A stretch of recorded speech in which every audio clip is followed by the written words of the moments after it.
ადგილობრივებმა გამგეობას დახმარებისთვის წერილობით არაერთხელ მიმართეს, თუმცა უშედეგოდ.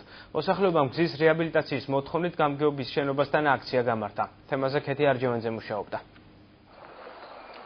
დაახლოებით 3 კილომეტრიანი მანძილის გავლა მოუწესრიგებელი გზის გამო ყოველდღიურად უწევთ. გადაადგილება განსაკუთრებით წვიმიან ამინდში ჭირს. გზა სოფელ ხალაშიც თქმის 20 წელია ავარიულია. ადგილობრივები ინფრასტრუქტურის დაზიანებით შექმნილ პრობლემებზე საუბრობენ. სკოლას უჭირს ამოსვლა, ბავშვი რომ იყვანოს სკოლაში, პირველ კლასელმა ბავშვმა როგორ უნდა იაროს სკოლაში 2-3 კილომეტრის რადიუსში. უგზოობის გამო სოფლის მცხოვრებლების სასიცოცხლო დანიშნულების ობიექტამდე დროულად მისვლას ვერ ახერხებენ. ყვებიან, რომ სასწრაფო დახმარების დაგვიანება არაერთხელ ფატალური შედეგის მიზეზი გამხდარა. მოთხოვნების დაუკმაყოფილებლობის შემთხვევაში ხალის მოსახლეობა არჩევნების ბოიკოტით იმუქრება. მანქანა ვერ ამოდის.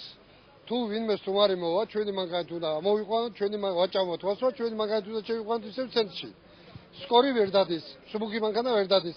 ახლა რომ წამოხვიდეთ, ვერც ერთი სუბუგი მანქანა ვერ ავაგზავნის, თორე და ამ გზაზე არის სამარშრუტო გზა გვარიშვილები. ბათუმის გვარიშვილები. მანქანა ყოველ ორ დღეში ტყდება, ძღოლი წუწუნებს, არ მოდის. ყველა მთავრობა გვკვირდებოდა, მოქალაქეთა კავშირი იყო თუ ნაციონალური მოძრაობა იყო თუ ოცნება, მაგრამ არც ერთმა რაიმე არ გააკეთა, სიკეთე დააგეს ცოტა, ერთი 100 მეტრო დაგვიგეთ გზა. უკმაყოფილო მოსახლეობა პროტესტის ნიშნად ქობულეთის მუნიციპალიტეტის გამგეობასთან შეიკრიბა. აქციის მონაწილეები ამბობენ, რომ არაერთი წერილობითი თხოვნის მიუხედავად პრობლემა დღემდე მოუგვარებელია. წერილობით მიმართეთ რამდენჯერმე არავინ ყურადღება არ მოგვაქცია და 2 კილომეტრი გზიდან პროგრამაში ჩაგვისვეს 42 მეტრო. ქირდათ გვიღებენ საერთოდ ყურადღებას არ გვაქცევენ და იმიტომ მოვედი რომ გვაინტერესებს გაგვიკეთებენ თუ არა.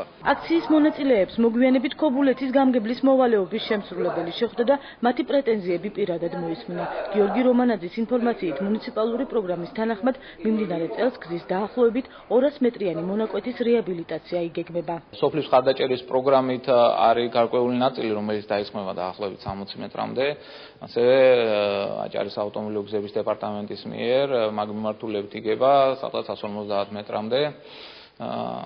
მათი გადმოცემით ეს არ არის საკმარისი, მე მესმის მათი ანალოგიური პრობლემები გააჩნია სხვა სოფლებსაც. ამიტომ ჩვენ აუცილებლად მიმართავთ საავტომობილო გზების დეპარტამენტს და თუ საჭირო იქნება შემოგვებას გავაკეთებთ მთავრობაშიც.